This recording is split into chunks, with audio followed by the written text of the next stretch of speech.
বিয়ে করেছো? হ্যাঁ, তোমার জন্য কি আজীবন বসে থাকবো? ভালো করেছো। বিয়ে তো করারই ছিল।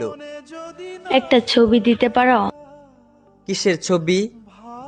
ওই মানুষটা, যে মানুষটার সাথে বিয়ে হয়েছে। না না, তোমার নজর লেগে যাবে।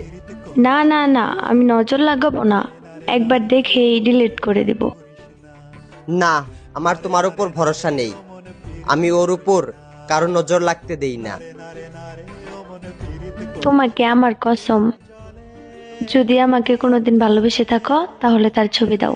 যে আখি জলে ওরে মন প্রেমের ব্যথায় বুকের খাতায় এইটা তো আমার ছবি। তোমার পর আমার জীবনে আর ভালোবাসাই আসে নাই। তারপরও মুখে এত হাসি নিয়ে ঘুরো।